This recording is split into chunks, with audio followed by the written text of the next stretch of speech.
প্রথম ধাপে ১৫২ উপজেলায় নির্বাচনের প্রস্তুতি চলছে। সে খবর জানাতে ঝিনাইদহে আছেন রিপোর্টার লোটাস রহমান সোহাগ। সরাসরি যাচ্ছে তার কাছে।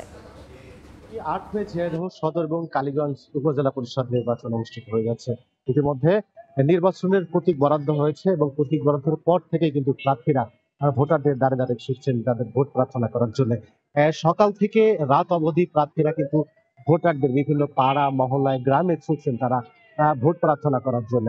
এবং প্রার্থীরা বলছেন যে এবারই যেহেতু দলীয় কোনো মনোনয়ন দেওয়া হয়নি, দলীয় দলের পক্ষ থেকে কোনো প্রতীক দেওয়া হয়নি, যে কারণে তারা তাদের অতীত কার্যক্রম এবং তাদের ব্যক্তিত্ব কিন্তু এবার প্রমাণিত করতে পারবে। প্রার্থীরা বলছেন তারা এর আগে যে সমাজের উন্নয়নে যে কাজ করেছেন, সমাজের যে ভালো কাজ করছেন তার ফল কিন্তু তারা পাবেন।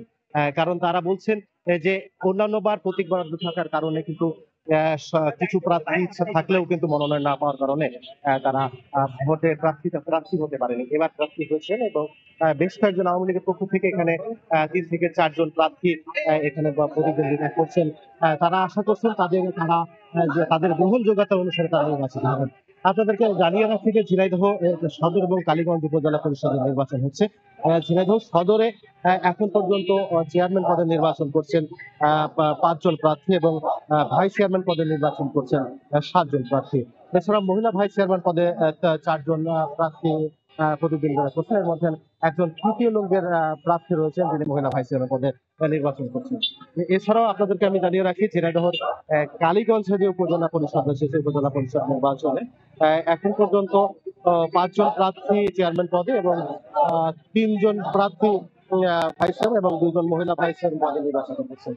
প্রার্থীদের সাথে কথা বলেছি, তারা জানিয়েছেন যে তারা সুষ্ঠুভাবে ভোট হলে তারা নির্বাচিত হতে পারে এবং ভোটাররা যারা আছে তারাও তাদের পছন্দের প্রার্থীকে ভোট দিয়ে জনপ্রতিনিধি নির্বাচিত করতে চায়। তো এই ছিল ঝিনাইদহের যে উপজেলা পরিষদ নির্বাচন, সেই নির্বাচনের প্রচার প্রচারণার সর্বশেষ। সরাসরি যুক্ত ছিলাম ঝিনাইদহে।